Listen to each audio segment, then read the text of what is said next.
My dear students and friends, আজি মই তোমালোকৰ হায়াৰ সেকেন্ডাৰী সেকেন্ড ইয়াৰ তথা class 12 English text book Flamengo এই কিতাপৰ এটা কবিতা আলোচনা কৰিম। এই ফ্লেমিঙ্গো যেটো তোমালোকৰ ইংলিশ টেক্সট বুক ইয়াৰ এটা কবিতা হল মাই মাদাৰ এট 66। এই কবিতাটো ওয়াৰ্ড মিনিং সহকাৰে আমি অসমীয়ালৈ অনুবাদ কৰিম। সোয়া My mother at 66. মূল পাঠ Driving from my parents' home to Cochin last Friday morning, I saw my mother beside me, those open-mouthed, her face ashen like that of a corpse, and realized with pain that she was as old as she looked, but soon put that thought away and looked out at young trees sprinting, the merry children playing out of their homes. But after the airport's security check, standing a few yards away, I looked again at her, one pale as a late winter's moon, and felt that old familiar ache, my childhood's fear. But all I said was, see you soon, Amma. All I did was smile and smile and smile. So, my mother, more ma, at 66 বছৰত অৰ্থাৎ 66 বছৰত মোৰ মা 66 বছৰত মোৰ মা driving drive মানে চলোৱা ড্ৰাইভিং ইয়াৰ অৰ্থ হ'ব চলাই গৈ থাকোতে অৰ্থাৎ গাড়ীৰে গৈ থাকোতে ড্ৰাইভিং গৈ থাকোতে ফ্ৰম মাই পেৰেণ্টছ হোম মোৰ মা দেউতাৰ ঘৰৰ পৰা मोर पितृ मातृर घरर পৰা কলৈ টু কোচিন লৈ লাষ্ট ফ্ৰাইডে মৰ্নিং যোৱা শুক্ৰবাৰে ৰাতিপুৱা মোৰ মা দেউতাৰ ঘৰৰ পৰা কোচিন লৈ গৈ থাকোতে I saw my mother কবিয়ে কি কৈছে I saw my mother মই মোৰ মাকক দেখিছিলো beside me মোৰ কাষত ডস মানে হল তোমাৰ ঘুম টোপনি মানে এইটো গভীৰ টোপনি বা গভীৰ নিদ্ৰা নহয় এইটো হল তোমাৰ মানে সৰু সুৰা যেটো টোপনি কলা ঘুমটি কয় অসমীয়াত কলা ঘুমটি যে ডস কলা ঘুমটি ওপেন মাউথ মুখ খোলা মুখটো খোলা আছিল হার ফেচ তাইৰ মুখমণ্ডল এসেন মানে মলিন হৈ যোৱা হেতা পৰি যোৱা হেতা পৰা আছিল like that of A corps এটা মৃত দেহৰ দৰে এণ্ড ৰিয়েলাইজড উইথ পেইন আৰু দুখৰ সৈতে মই অনুভৱ কৰিছিলো বা ৰিয়েলাইজ মানে উপলব্ধি কৰা মই দুখৰ সৈতে উপলব্ধি কৰিছিলো দ্যাট যে she was as old তাই বয়সীয়াল হৈছে তাই বৃদ্ধা হৈছে as she looked তাইক দেখা গৈছিল তাই বৃদ্ধা হৈ যোৱা বা বয়সীয়াল হৈ যোৱা দেখা গৈছিলে বাট সুন কিন্তু সোনকালে পুট দ্যাট থট এৱে সেই চিন্তাটো দূৰলৈ পঠিয়াইছিল দূৰলৈ আঁতৰাই দিছিল সোৱা এইখিনিত কি কল যে আই স মাই মাদাৰ মই মোৰ মাকক দেখিছিলো কবিয়ে তাইৰ মাকক দেখিছিল তাইৰ কাষত তাইৰ মাকৰ যেহেতু 66 বছৰ গাড়ীৰে গৈ থাকোতে তাইৰ মাকে সৰু ঘুমটি অৰ্থাৎ কলা ঘুমটি এটা মানে সৰু সুৰা নিদ্ৰাত আছিল আৰু যেহেতু বয়স বেছি যাৰ কাৰণে মানে মুখটো খোলা আছিল খোলা মুখ আৰু ছালবিলাক অৰ্থাৎ মুখমণ্ডল একেবাৰে হেতা পৰি গৈছিল মলিন হৈ গৈছিল তাইৰ মানে মাকৰ যেটো তোমাৰ চেহাৰা যেটো মুখমণ্ডল তাত একেবাৰে বয়সৰ ছাপ পৰি গৈছিল বয়সীয়াল বৃদ্ধা দেখা গৈছিল সোৱা তাৰ পিছত কি কৈছে যে কবিয়ে কি কৰিলে যে এই যেটো চিন্তা মাৰ যেটো দেহৰ অৱস্থা মাৰ যেটো শাৰীৰিক অৱস্থা এইটো চাই কবিৰ মনত এটা দুখ লাগিল দুখৰ সৈতে কি কৈছে যে দুখৰ সৈতে তাই কবিয়ে অনুভৱ কৰিছিল যে মোৰ মা বৃদ্ধা হৈছে মোৰ মাৰ বয়স হৈছে যথেষ্ট তাৰ পিছত এণ্ড লুকড আউট আৰু বাহিৰলৈ চাইছিলো এট ইয়ং ট্ৰিজ স্প্ৰিণ্টিং যে স্প্ৰিণ্টিং মানে তোমাৰ গজোৱা, গজালি ওলোৱা। এই নতুনকৈ যিবিলাক গজালি ওলাইছে সেই সতেজ গছবোৰ, বাহিৰলৈ যিবিলাক তোমাৰ নতুন নতুন গজালি ওলোৱা গছ আছে সতেজ সেউজীয়া, সেই গছবোৰৰ ফালে মই চাইছিলো। The merry children spilling, merry মানে সুখী, সুখী ল'ৰা ছোৱালীবোৰে স্পিলিং মানে বাহিৰলৈ ওলাই অহা, দৌৰি ওলাই আহিছিল আউট অফ দিয়াৰ হোমছ, সিহঁতৰ ঘৰৰ বাহিৰত।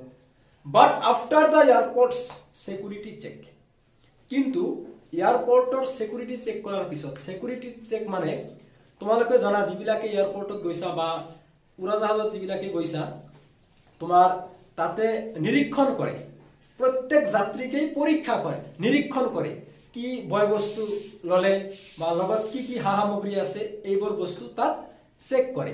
এই যেতিয়া চেক কৰিল, এয়াৰপৰ্টত চেক কৰাৰ পিছত কবিয়ে কৈ আছে ষ্টেণ্ডিং এ ফিউ ইয়াৰ্ডছ এৱে, কিছু দূৰত্বত থিয় হৈ, ষ্টেণ্ডিং থিয় হৈ, এ ফিউ ইয়াৰ্ডছ এৱে কিছু দূৰত্বত, আই লুকড এগেইন থাৰ, মই তালৈ আকৌ চাইছিলো, মোৰ মালৈ মই আকৌ দেখিছিলো। ওৱান মানে তোমালোকে তলত চাবা লিখিছে কালাৰলেছ, মানে ৰংবিহীন হৈ যোৱা। প্ৰত্যেক মানুহৰে যিটো ৰংটো যেতিয়া বগা হৈ যায়, মানে বয়সীয়াল হোৱাৰ লগে লগে শাৰীৰিক দুৰ্বল হৈ গৈছে, ৰংটো হেতা পৰি যোৱা, একেবাৰে ৰংবিহীন হৈ যোৱা, সেইটো কৈছে। ওৱান হেতা পৰি যোৱা, পেল মানে অনুজ্জ্বল হৈ যোৱা, ৰংবিহীন হৈ যোৱা। এজ এ লেট উইণ্টাৰ্ছ মুন, অনুজ্জ্বল হোৱা চন্দ্ৰৰ দৰে। চোৱা, লেট উইণ্টাৰ্ছ মুন মানে তোমালোকে চাবা শীতকালত ৰাতি চন্দ্ৰৰ যিটো অৱস্থা হয়, মানে ৰাতি তোমাৰ কুঁৱলী পৰে, সেই কুঁৱলী পৰাৰ সময়ত যেতিয়া চন্দ্ৰটো দেখা সিমান নাযায়, কুঁৱলীয়ে বাটটো ঢাকি ৰাখে, চন্দ্ৰলৈ আমি যে দেখিম তাৰ কাৰণে তোমাৰ কুঁৱলীয়ে বাট ঢাকি ৰাখে, যাৰ কাৰণে উজ্জ্বল চন্দ্ৰটো ৰাতি অনুজ্জ্বল দেখা যায়। ঠিক অনুজ্জ্বল, এনেকুৱা অনুজ্জ্বল হৈছিল কবিৰ মাকৰ অৱস্থা, মাকৰ মুখমণ্ডল। সেইটোৱে কৈছে এজ এ লেট উইণ্টাৰ্ছ মুন, এটা অনুজ্জ্বল হৈ যোৱা চন্দ্ৰৰ দৰে। এণ্ড ফেল্ট, আৰু অনুভৱ কৰিছিলো, ডেট অল্ড ফেমিলিয়াৰ এক, সেই অল্ড মানে পুৰণা, ফেমিলিয়াৰ মানে পৰিচিত, এক মানে হল দুখ, সেই পৰিচিত পুৰণা দুখটো। কি আছিল দুখটো? কৈছে মাই চাইল্ডহুড ফিয়াৰ, মোৰ লৰালি কালত ভয়। তোমালোকে ইয়াত এটা কথা মনত ৰাখিবা, কবিয়ে লৰালি কালত এটা ভয় কৰিছিল, মানে মা প্ৰেমী আছিল কবিয়ে। এই তোমাৰ কবি যিটো কমলা দাস, খুব মাতৃপ্ৰেম আছিল তাইৰ মনত। এই কবিয়ে লৰালি কালতে ভয় কৰিছিল যে মোৰ মাকক এদিন হেৰুৱাব লাগিব, মোৰ মাকক হেৰুৱাব লাগিব। এই ভয়টো সৰু কালৰ পৰাই আছিল, আৰু এই ভয়টোৱে বৰ্তমান অনুভৱ কৰিছিল কবিয়ে, অনুভৱ কৰিছিল যে মাৰ যথেষ্ট বয়স হল, মাৰ শাৰীৰিক অৱস্থাটো বেয়া হৈ গৈ আছে দিনক দিনে, মাকটো হেৰুৱাব লাগিব, তাকেই কৈছে। এণ্ড ফেল্ট, আৰু অনুভৱ কৰিছিলো, ডেট অল্ড ফেমিলিয়াৰ এক, সেই পুৰণা পৰিচিত দুখটো, মাই চাইল্ডহুড ফেয়াৰ, মোৰ লৰালি কালৰ ভয়, ফেয়াৰ মানে ভয়। বাট অল আই ছেইড, কিন্তু মই কৈছিলো, অৰ্থাৎ বাট অল আই ছেইড, কিন্তু মই কোৱাখিনি ৱাজ আছিল, সি ইউ সুন, সোনকালে দেখা হ'ব আম্মা, মা আকৌ সোনকালে দেখা হ'ব। অল আই ডিড, মই কৰিছিলো, was smile and smile and smile, হাঁহিছিলো হাঁহিছিলো হাঁহিছিলো। অৰ্থাৎ কবিয়ে সেই সময়ত এই দুখ বেদনা লৈয়েই কবিয়ে মাকৰ পৰা বিদায় জনাইছিল, কবিয়ে মাকৰ পৰা বিদায় জনাইছিল যে মা মা আকৌ দেখা হ'ব, আকৌ দেখা হ'ব, হাঁহি হাঁহি বিদায় লৈছিল। আকৌ অৰ্থখিনি আৰম্ভণিৰ পৰা মিলাই চোৱা। মাই মাদাৰ এট 66 বছৰত মোৰ মা, driving from my parents home to Cochin last Friday morning, যোৱা শুক্ৰবাৰে ৰাতিপুৱা মই মোৰ পিতৃ মাতৃৰ ঘৰৰ পৰা কোচিনলৈ যাওঁতে, আই চ মাই মাদাৰ বিচাইড মি, মই মোৰ মাকক মোৰ কাষত দেখিছিলো। ডছ তোমাৰ টোপনি, কলা ঘুমটি, টোপনিত যোৱা। অপেন মাউথ, মুখ খোলা, মুখটো খোলা। Her face ashen like that of a corpse, তাইৰ মুখমণ্ডলটো মলিন হৈ যোৱা, মৃতদেহৰ দৰে। Like that of a corpse, মৃতদেহৰ দৰে। এণ্ড ৰিয়েলাইজড উইথ পেইন, আৰু দুখৰ সৈতে মই অনুভৱ কৰিছিলো, ডেট যে শ্বি ৱাজ এজ অল্ড, তাই বৃদ্ধা হৈছে, তাই বয়সীয়াল হৈছে, এজ শ্বি লুকড, তাইক দেখা গৈছিল। বাট চুন পুট that thought away, কিন্তু সোনকালে সেই চিন্তাটো মই আঁতৰাইছিলো and looked out at young trees sprinting, আৰু কি কৰিছিলো মই যে বাহিৰৰ নতুনকৈ গজালি ওলোৱা সতেজ গছবোৰলৈ চাইছিলো।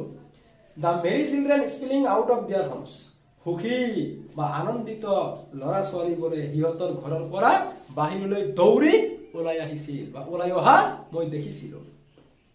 But after the airport security check, কিন্তু এয়াৰপৰ্টৰ সিকিউৰিটি চেক কৰাৰ পিছত বা এয়াৰপৰ্টৰ নিৰীক্ষণ কৰাৰ পিছত standing a few yards away, কিছু দূৰত্ব থিয় হৈ I looked again at her one pen, মই আকৌ মোৰ মাক বা তাইক দেখিছিলো হেতা পৰি যোৱা আৰু ৰংহীন হৈ যোৱা, ৰংবিহীন হৈ যোৱা, কালাৰলেছ হৈ যোৱা, as a late winter's moon, অনুজ্জ্বল হৈ যোৱা চন্দ্ৰৰ দৰে, and felt that old familiar ache, আৰু মই সেই মোৰ পুৰণা পৰিচিত দুখটো অনুভৱ কৰিছিলো।